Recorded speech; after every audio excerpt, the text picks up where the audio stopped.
대한예수교장로회 고신교단과 한국기독교장로회 역시 이달 말 정기총회를 개회합니다.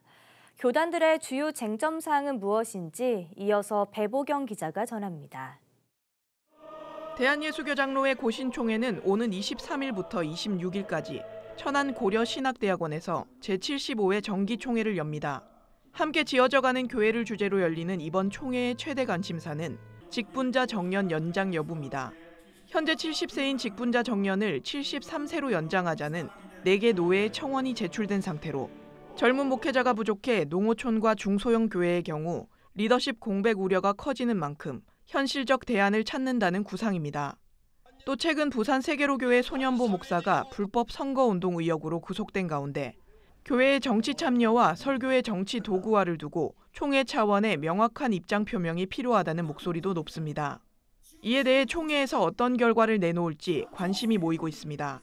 첫날 열리는 임원 선거에선 현 부총회장인 남서울교회 최성은 목사가 총회장 후보로 나서며 목사와 장로 부총회장, 사무총장은 모두 2명씩 입후보해 경선으로 치러집니다.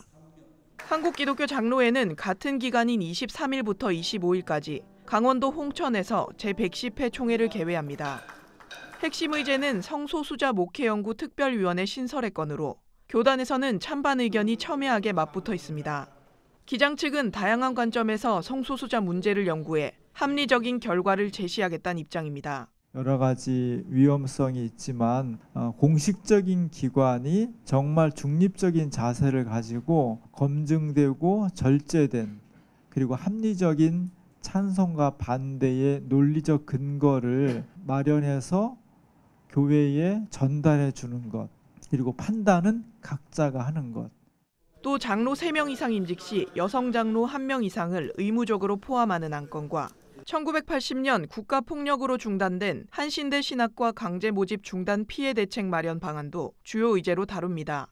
첫날 치러질 임원 선거는 총회장 후보의 초대교회 이종화 목사가 단독 후보로 나섰고 목사와 장로, 부총회장 후보는 각각 1명씩 출마합니다.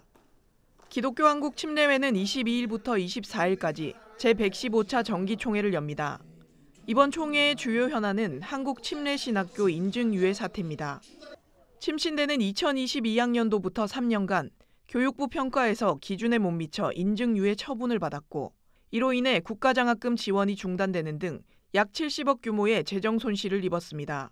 기침은 지난 7월 임시총회에서 조사위원회를 구성해 실태조사와 책임 규명 작업에 착수했고 이번 총회에서 규명 방안을 발표할 예정입니다. 임원 선거는 둘째 날인 23일에 진행되며 디딤돌교회 김선배 협동 목사와 공도중앙교회 최인수 목사가 총회장 후보로 맞붙습니다.